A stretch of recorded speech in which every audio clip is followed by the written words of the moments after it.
Hello guys, welcome back to my channel Smart Learning. First of all, happy Diwali to all of you. आज हम करेंगे 7th chapter graphical representation of data. ठीक है, सबसे पहले है इंट्रोडक्शन। ग्राफ क्या होता है? Graph is use so the variation in a variable. Variable के अंदर क्या वेरिएशन आ रहा है, क्या चेंज आ रहा है, bye means of A curve and a straight line. कि हमारा जो ग्राफ है कर्व भी बन सकता है और एक स्ट्रेट लाइन भी हो सकती है। ठीक है, with respect to some characteristics graph give bird eye to view the whole statistical data have been collected about any problem. हम किसी भी प्रॉब्लम के बारे में डाटा को कलेक्ट कर सकते हैं और एक ग्राफ पे क्या कर सकते हैं, प्लॉट कर सकते हैं। Person seeing graph have not be bother themselves about figures. अब क्या है कि जो भी ग्राफ को हम देख के क्या कर सकते हैं, किसी भी चीज़ का अनुमान लगा सकते हैं कि क्या चीज़ बढ़ रही है, क्या चीज़ घट रही है। ठीक है, the special features of a graph is that they do away the with figures L together present dry and uninteresting numerical facts in attractive and appealing form. अब जो ऐसा डाटा होता है जिसको पढ़ के हम कोई भी इंटरेस्ट नहीं लेता है, मतलब जिसको पढ़कर किसी को समझ ना आए, लेकिन उसको अगर हम ग्राफ के फॉर्म में रिप्रेजेंट कर देते हैं तो ग्राफ ईजिली हर कोई समझ सकता है। ठीक है गाइज, अब सबसे पहले इंट्रोडक्शन तो हमारा हो गया कि ग्राफ होता क्या है, कि जो भी हमारा डाटा है उसको क्या करे, अट्रैक्टिव फॉर्म में, मतलब अपीलिंग फॉर्म में, जिसको हर कोई अंडरस्टैंड कर सके। ठीक है, देयर आर वेरियस मेथड। इसके अंदर काफ़ी सारे मेथड है जिसमें हम ग्राफिकल रिप्रेजेंटेशन करने के लिए यूज़ करते हैं। बाय यूजिंग ग्राफ, हम ग्राफ को यूज़ करके क्या कर सकते हैं, visualize various characteristics of the data. Data के काफ़ी सारी करेक्टरिस्टिक जो फीचर्स हैं उनको हम विजुअलाइज कर सकते हैं। कंपेयर टू और मोर, हम क्या कर सकते हैं, दो और मोर वेरिएबल के अंदर जो भी है कंपैरिजन कर सकते हैं। इस प्रेजेंट चैप्टर के अंदर हम क्या पढ़ेंगे, important types of graphical representation of statistical data. कि ग्राफिकल रिप्रेजेंटेशन है जो कितने तरह से हम कर सकते हैं। We shall be studying line graph, time series graph और graph of distribution, frequency distribution such as graph और टाइम सीरीज ग्राफ। ठीक है, ये तो हमारे टॉपिक हो गई, लेकिन जो हिस्टोग्राम है, फ्रीक्वेंसी पॉलीगन है, फ्रीक्वेंसी कर्व है, क्युमुलेटिव फ्रीक्वेंसी कर्व है, इन चारों में से किसी एक के पेपर में आने के चांसेस बिल्कुल 100% रहते हैं। तो सबसे पहले है utility of graphical representation of data. Utility होती है कि उसके यूजेस, उसकी जो आवश्यकता है, उसकी जो महत्व इंपॉर्टेंस है वो क्या है। ठीक है, graphs represent the complex and unorganised data. ये क्या करता है, जो कॉम्प्लेक्स है, मतलब जो अनअंडरस्टेबल है, और जो अनऑर्गेनाइज्ड डाटा है, मतलब कहीं कहीं से भी कहीं कुछ भी कलेक्ट करके रख दिया गया है, उसको क्या करना है, सिंपलर और अंडरस्टैंडेबल फॉर्म में रिप्रेजेंट करना है, जिसको हर कोई ईजी से अंडरस्टूड कर सके। With the help of graph की हेल्प से we can study the variation in the values of variable. कि वेरिएबल में जो भी वेरिएशन आ रहे हैं, जो भी चेंजेस आ रहे हैं, हम उनको ईजिली स्टडी कर सकते हैं। ठीक है, graphs can used for forecasting, interpolation and extrapolation. हम फोरकास्टिंग के लिए भी इसको क्या कर सकते हैं, यूज़ कर सकते हैं। फ्यूचर, जैसे हमारे कोई कंपनी है, उसके अंदर हम प्रॉफिट को मेज़र करते हैं, तो ईयर हम एक्स एक्सिस पे लिख लेंगे और प्रॉफिट हम वाई एक्सिस पे लिख लेंगे। तो हम मेज़र करेंगे कि इस साल हमें इतना प्रॉफिट हुआ, इस साल इतना हुआ। अगर हमारा कर्व है जो ऐसे ऊपर की तरफ जा रहा है, ठीक है, टॉप पे जा रहा है, तो हमें पता चल जाएगा कि जो हमारे प्रॉफिट है वो क्या हो रहा है, इंक्रीज़ हो रहे हैं।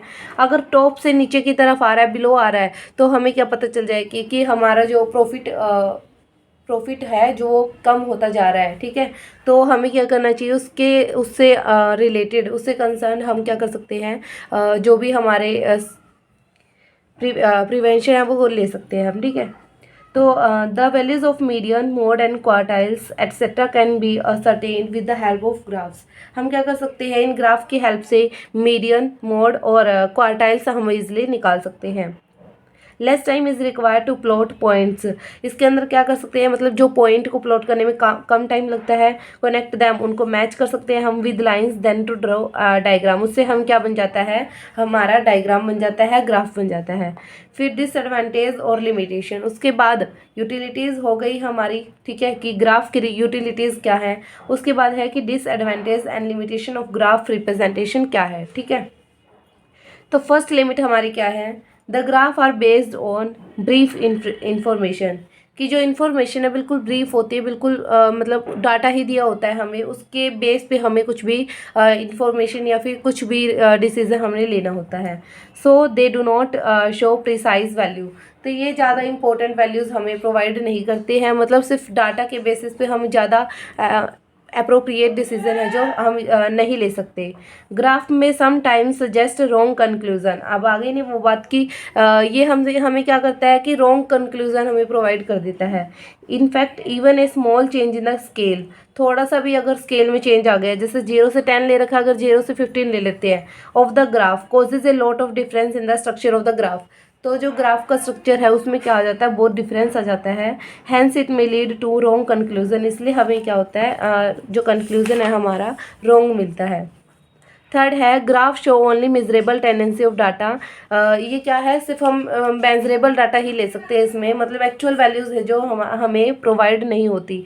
Actual values are not always clear from the graphs. जो ग्राफ को देख के हम एक्चुअल एस्टिमेशन हम नहीं लगा सकते कि क्या कुछ है। Graphs are not of equal significance to all of the people. अब जो ग्राफ्स है, हो सकता है कि किसी के लिए तो वो बिल्कुल ज़्यादा इम्पोर्टेंस रखता हो और किसी के लिए वो फालतू हो, मतलब किसी के लिए इम्पोर्टेंस ही ना हो उस चीज़ की। तो ये क्या है, हर लोगों के लिए, मतलब हर पीपल के लिए वो सिग्निफिकेंट नहीं है, इम्पोर्टेंट नहीं है। It is difficult for a layman to interpret graphs. जो ग्राफ्स आम इंसान के लिए क्या है कि ग्राफ को इंटरप्रेट करना आसान बात नहीं है। Accordingly these are of less significance to them. उनके लिए क्या है कि जो ग्राफ्स होते हैं वो लेस सिग्निफिकेंट होते हैं, मतलब कम इम्पोर्टेंस रखते हैं। अब हमने यूटिलिटीज़ पढ़ ली है, लिमिटेशंस पढ़ ली है। अब हम जैसे डायग्राम वाला चैप्टर पढ़ के आए थे, 6 चैप्टर, और इसमें हम पढ़ रहे हैं ग्राफ वाला चैप्टर। तो हम ये क्या है, डायग्राम और ग्राफ के बीच में जो डिफरेंस है वो आ सकता है एग्ज़ाम में। ठीक है गाइज। और इसमें क्या है कि ये जैसे इन्होंने पॉइंट की फॉर्म में दे रखा है, लेकिन हमें क्या करना है, प्रॉपर जैसे डिफरेंस बनाते हैं वैसे ही हम एक डिफरेंस बनाएंगे। जैसे यहाँ लिखेंगे हम ऐसे डायग्राम, ठीक है, यहाँ लिखेंगे ऐसे करके ग्राफ्स, उसके बाद पॉइंट बना बना के लिखते हैं, यहाँ फर्स्ट पॉइंट, यहाँ भी फर्स्ट पॉइंट। तो हम लिखेंगे यहाँ पे कि जो डायग्राम है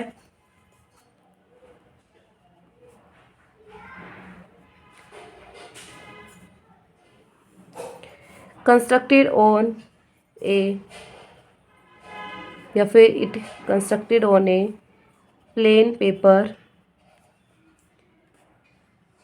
while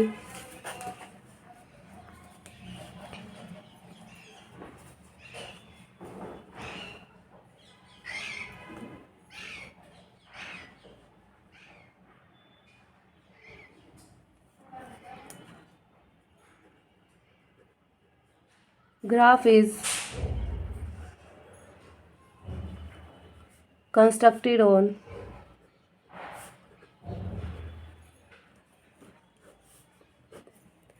तो ये फॉर्मेट रहता है बनाने का, जैसे डायग्राम हो गया, ठीक है। तो यहाँ पे हो जाएगा प्लेन पेपर और यहाँ पे आ जाएगा ग्राफ पेपर, यहाँ पे है। और यहाँ पे बेसिस में भी अगर हम लिखना चाहें तो बेसिस का फर्स्ट पॉइंट क्या बनेगा, प्लॉटेड पेपर कैसा होगा, ठीक है। या फिर पेपर से यूज़ कर सकते हैं, या फिर कंस्ट्रक्शन, ठीक है। तो फर्स्ट पॉइंट के लिए हमारा जो बेसिस रहेगा वो हमारा क्या रहेगा, मैं दोबारा से बनाती हूँ। यहाँ पे हमारा बेसिस आ जाएगा, यहाँ पे हमारा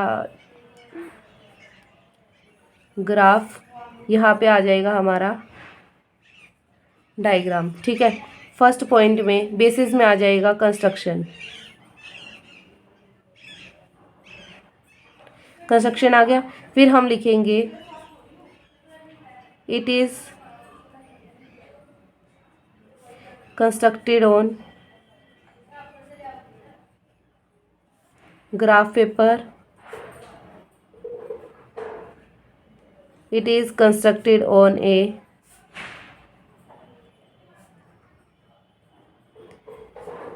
plain paper। सेकेंड पॉइंट बना लेंगे हम रिप्रेजेंटेशन, ठीक है। रिप्रेजेंटेशन बनाने के बाद हम लिखेंगे इट रिप्रेजेंट्स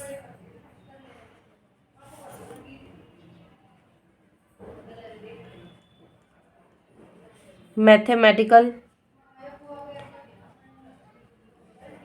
रिलेशनशिप, कि ये क्या करता है, मैथमेटिकल रिलेशनशिप को रिप्रेजेंट करता है एक्स एक्सिस और वाई एक्सिस का यूज़ करके। उस पर बताता है कि क्या कुछ जो इंक्रीजिंग मोड में चल रहा है, कुछ डिक्रीजिंग मोड में चल रहा है। ठीक है, फर्स्ट पॉइंट हो गया।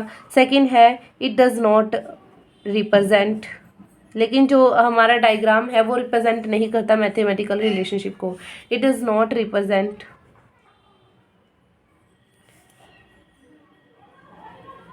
Mathematical relationship. ठीक है, सेकंड पॉइंट हो गया। थर्ड पॉइंट में हम बताएंगे कि वैल्यूज ऑफ मीडियन मोड। ठीक है, वैल्यू ऑफ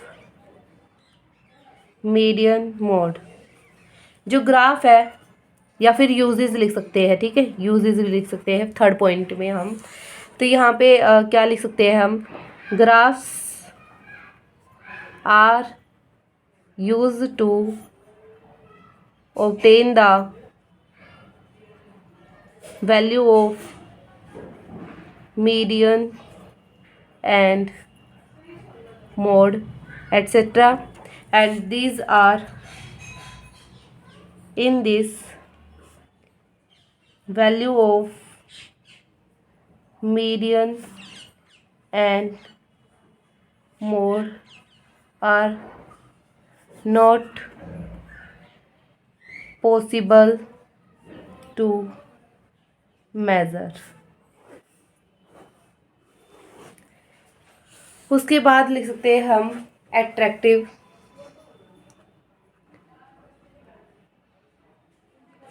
ठीक है, जो ग्राफ्स है, ग्राफ्स आर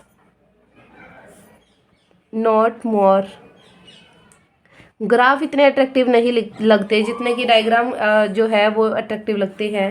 ठीक है, तो diagrams are more attractive than graphs. ठीक है, कि ग्राफ्स ज़्यादा अट्रैक्टिव होते हैं ये। फिफ्थ पॉइंट में हम लिख सकते हैं एप्रोप्रिएट या फिर यूज़फुल। ठीक है, यहाँ पे यूजेस आ गए, यहाँ पे आ जाएगा useful. Graphs are useful and appropriate for representing frequency distribution and time series। ठीक है, diagram are not useful for representing the frequency distribution and time series। तो अगर आप इस टाइप से इसको जो है ये लिख के आते हो, I hope you can visual this. तो यहाँ पे क्या है, हम इस टाइप से अगर इसको लिख के आते हैं, अब देखो ये ज़्यादा इफेक्टिव लग रही है या फिर ये ज़्यादा इफेक्टिव लगेगा एग्ज़ाम में। तो हम क्या करते हैं, जितने भी हमारे बुक में ये मैथ हो या कोई भी सब्जेक्ट हो, कॉमर्स का या फिर किसी भी सब्जेक्ट का, आर्ट्स का या फिर किसी भी स्ट्रीम का। ठीक है, तो क्या है, अगर कहीं पे भी ऐसे डिफरेंस दिया हुआ है तो सबसे पहले एग्ज़ाम से पहले ही, एग्ज़ाम वाले दिन या फिर एग्ज़ाम से 2 दिन पहले नहीं, जब भी हम पढ़ते हैं, जब मतलब बुक्स तो हम स्टार्टिंग से ही स्टार्ट कर लेते हैं पढ़ना। तो अगर हमें कोई भी डिफरेंस दिखाई देता है तो उसे क्या करो, पहले तो अपनी कॉपी एक लगा लो, ठीक है, बेशक एक सब सारे सब्जेक्टों के लिए एक ही लगा लो, लेकिन उसमें क्या करो, जो इस टाइप के डिफरेंस है हमें बुक में ऐसे दिए हुए हैं, उसको सबसे पहले तो इस फॉर्म में अपनी कॉपी पे कर लो, ठीक है, ताकि तुम्हें जब भी पेपर आ जाए तो तुम सिर्फ इसको छोड़ के इसको पढ़ के जाओ पेपर में, ठीक है।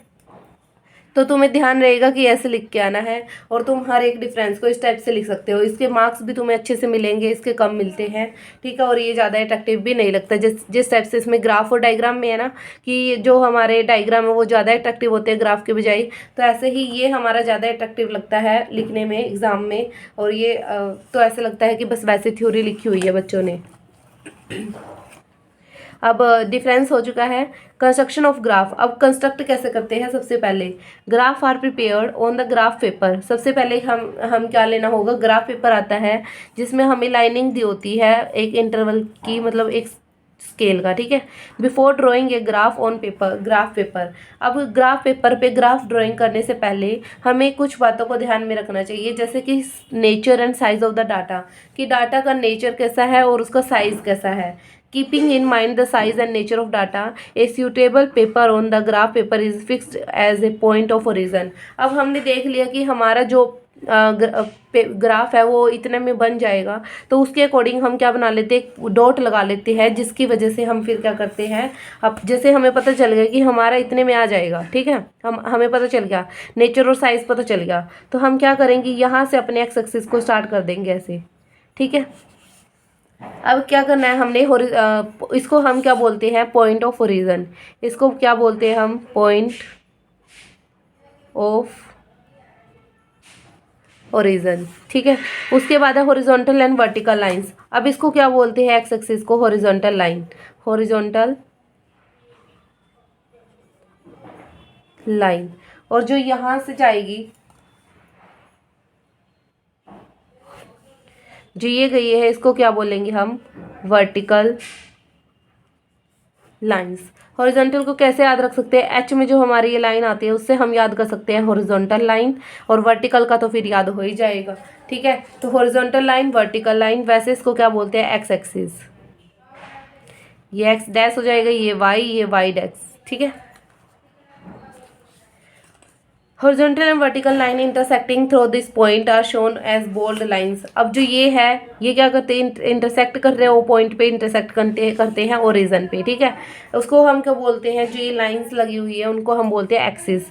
Horizontal line from, horizontal line कौन सी होती है, जो हमारी लेफ्ट टू राइट होती है, और उसको हम साथ में क्या बोलते हैं, हॉरिजॉन्टल लाइन के साथ अब सीसा।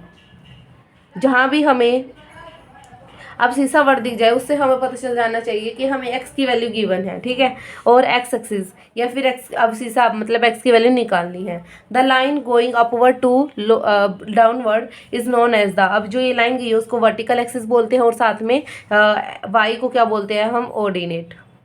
और जो दोनों का कम्बिनेशन होता है जैसे एक्स और वाई, उसको हम क्या बोलते हैं, कोऑर्डिनेट, ठीक है गाइस, कोऑर्डिनेट, ऑर्डिनेट, कोऑर्डिनेट, और साथ में क्या बोलता है, वाई एक्सिस। तो ये हमारा ग्राफ हो गया। Point of the origin the graph is indicated by the letter O. उस ओरिजिन को हमने किससे डिनोट कर दिया, ओ से। To the right and above the point of origin we indicate the positive values. अब जो ये हमारी वैल्यूज है, ये और ये मतलब यहाँ पे और यहाँ पे हमारी क्या रहेगी, पॉजिटिव वैल्यूज। और जो लेफ्ट और बिलो, ये लेफ्ट हो गया और ये बिलो हो गया, to the point indicate the negative values. हम यहाँ पे क्या दिखाते हैं, नेगेटिव वैल्यूज दिखाते हैं, ठीक है। तो ये थी इसकी एक्सप्लेनेशन। आगे क्या है, रूल्स है, rules for constructing a graph. अब रूल्स क्या है कंस्ट्रक्ट करने के ग्राफ को। अब सबसे पहले तो हमें ये ध्यान रखना चाहिए कि हेडिंग है जो हम प्रॉपर तरीके से लिखें, ठीक है। ग्राफ की जो हेडिंग होती है, भी यहाँ पे प्रोडक्शन शो कर रहे हैं, हम यहाँ पे ईयर्स शो कर रहे हैं, तो सबसे पहले तो जो हमारी हेडिंग है वो प्रॉपर होनी चाहिए। The heading should be simple मतलब सिंपल होनी चाहिए, क्लियर होनी चाहिए और सेल्फ एक्सप्लेनेटरी होनी चाहिए। अब ऐसा नहीं कि जैसे यहाँ पे प्रोडक्शन और ये लिख दिया, हमें पता चल रहा है ना यहाँ पे ईयर्स ली हुई है, यहाँ पे प्रोडक्शन ली हुई है, चाहे किसी चीज़ की अगर हमें बताया हुआ है किस चीज़ की प्रोडक्शन है तो यहाँ पे लिख सकते हैं production of wheat, production of rice, ठीक है, तो जो भी है तो हम लिख सकते हैं यहाँ पे, उससे हमें पता चल जाएगा। लेकिन अगर हम पूरी पूरी लाइन लिख के आते हैं कोई पढ़ने की भी कोशिश नहीं करेगा। तो हमारा क्या होना चाहिए, सिंपल, क्लियर और सेल्फ एक्सप्लेनेटरी होना चाहिए। ऐसा ना हो कि उससे हमें पता ही ना चले कि हम बताना क्या चाह रहे हैं। द नेक्स्ट इंपॉर्टेंट पॉइंट, अब सेकंड पॉइंट हमारा क्या होता है कि स्केल का मतलब है कि जैसे मैंने लिया है यहाँ पे 1000 से लेके फिर 1100 तक, मतलब 100 का गैप हो गया ना, तो ये हमारा क्या होता है स्केल की हमने कितनी गैप ऑफ पॉइंट पे हमने कितना गैप लेना है, तो वो होता है हमारा स्केल ऐसा होना चाहिए कि हमारे सारा डाटा क्या हो जाए, कवर हो जाए, ठीक है। मतलब ऐसा नहीं अगर हम 0 1 2 3 लेके चले तो यहाँ तक तो हमारा पेज ही खत्म हो जाएगा, ठीक है। तो हमें ऐसा इंटरवल लेके चलना चाहिए जिससे हमारा ग्राफ जो अच्छे से क्लियर हो जाए, ठीक है। अब थर्ड पॉइंट ये है, इस पूरे ग्राफ में क्या लिखा हुआ है पैराग्राफ में, if the figures of variable start with high values, अगर हाई वैल्यूज से स्टार्ट हो रहा है हमारा जो फिगर है, we maintain continuity of the variable from the origin, और हम 0 से मेंटेन रखना चाहते हैं, then sufficient portion of the graph would go waste. अब जो हमारा मान लो हमारा ग्राफ है, ये 0 से स्टार्ट हो रहा है, हमारी जो वैल्यूज़ है वो 5000 से स्टार्ट हो रही है, और हमें अगर गैप लेना पड़ेगा तो हज़ार का ऐसे लेना पड़ेगा, क्योंकि 5000 से लेके 5500 तक हमारा जो है ग्राफ ख़त्म हो रहा है। मतलब 100 का गैप लेना ज़्यादा बेटर रहेगा हमारे ग्राफ को सही दिखाने के लिए, ठीक है। उसके बाद हम क्या है, अब 5 अगर 100 का गैप ले तो हमारा ग्राफ नहीं आएगा हमारे पेपर पे, ठीक है। तो उसलिए हम क्या करते हैं 5000 ले लेते हैं यहाँ पे, और फिर 100 का गैप ले लेते हैं, 5100 5200 5300, ठीक है, इस तरीके से ले लेते हैं। अब क्या है 0 से लेके 5000 तक हमने, अगर मैं यहाँ पे 100 200 ऐसे करके लेके जाती तो नीचे वाला पेज तो हमारा वेस्ट होता, ऊपर ऊपर हमारा ग्राफ होता, ठीक है। इस पेपर को वेस्ट करने के बजाय हम क्या करेंगे, फिर एक फॉल्स लाइन लगाएंगे, फॉल्स बेस लाइन, ठीक है। वो कैसे लगाएंगे, हमने लाइन लगा ली जिक जैक वाली, ये लाइंस लगा के यहाँ पे, और फिर यहाँ पे तो हम 0 दिखा देंगे और यहाँ पे 1000 हो गया हमारा, ठीक है। फिर 1100 फिर 1200, इस तरीके से। This can be done if instead of showing the entire scale from 0 to highest values involve. अब 0 से हाईएस्ट वैल्यूज इन्वॉल्व करने के बजाय हम इसको क्या करते हैं, जिक जैक लाइन से दिखा देते हैं। The portion which lies between 0 and lowest value in the variable is left out. अब जैसे एग्जाम्पल दिए इन्होंने, हमारे जो वैल्यूज थे 1000 से लेके 1200 तक थी, लोएस्ट वैल्यू हमारी 1000 थी। We use a false base line for which to draw 2 crooked lines, इनको हम क्या बोलते हैं, क्रोक्ड लाइन्स, ठीक है, जो टेढ़ी मेढ़ी हुई है। तो 0 से 1000 को हम किस तरीके से दिखा देंगे, इस तरीके से दिखा देंगे, और साथ में लिख देंगे कि क्या है हमारी फॉल्स बेस लाइन। अब जिसको ये पता होगा फॉल्स बेस लाइन क्या होता है तो वो समझ जाएगा कि ये कुछ इनका कुछ मतलब नहीं है, जो हमारा ग्राफ है यही से हमारा मैटर करता है। फोर्थ क्या है, data should be plotted on the graph paper on the basis of value of variables X Y. जो डाटा है वो किस तरीके से प्लॉट होना चाहिए, जो भी हमें वेरिएबल की एक्स और वाई की वैल्यू गिवन है। While joining the plotted points, जो हमने पॉइंट्स लगा दिए ऐसे करके, उसको हम पॉइंट्स प्लॉट ज्वाइन करने के लिए क्या रखेंगे, केयर, मतलब ध्यान से उसको करेंगे। If many lines appear on the same graph paper, अब हो सकता है कि हमें काफ़ी सारे वेरिएबल्स दिए हो जिसकी वजह से 3-4 लाइन ऐसे जॉइंट हो गए हो, मतलब जॉइन हो रही हो, तो हम डिफरेंट काइंड ऑफ क्रॉसिंग, मतलब क्रॉसिंग वाली लाइन लगा सकते हैं, ठीक है, इस टाइप से डॉटिंग वाली लगा सकते हैं, कलरिंग, कोई कलर ले सकते हैं दूसरा, शुड बी यूज्ड, ऐसे इस टाइप से हम उसको क्या करेंगे, डिफ्रेंशिएट करेंगे हमारे हर एक वेरिएबल को। अब जो हमारा लाइन्स है वो किस तरीके से हो सकती है, सिंपल लाइन जैसे हम ऐसे लगाते हैं, ठीक है, डॉटेड लाइन ये वाली हो जाएगी, हमें पता तो होगा कहाँ मिलाना है, ब्रोकन लाइन हो जाएगी ऐसे जो हम लगाते हैं, ठीक है। फिर फिफ्थ जो हमने ध्यान में रखना चाहिए, फिफ्थ रूल इसका क्या है, इंडेक्स। इंडेक्स का मतलब क्या है, जैसे हमने यहाँ पे काफ़ी सारी लाइंस ले ली तो हमें पता भी तो होना चाहिए ना ये लाइन किसके लिए ली है। When different line are drawn they must be accompanied by an index in which it should clearly be shown that which line represent which variable. इसमें हमें पता होना चाहिए कि कौन सी लाइन किस वेरिएबल को क्या कर रही है, रिप्रेजेंट कर रही है, ठीक है। तो आज के लिए गाइस इतना ही काफ़ी है। हमने आज थ्योरी पढ़ ली है, कल से हमारे प्रैक्टिकल स्टार्ट हो जाएंगे, ठीक है। तो हम इसको 1 बाय 1 करके पढ़ते जाएंगे। Thank you for watching my video.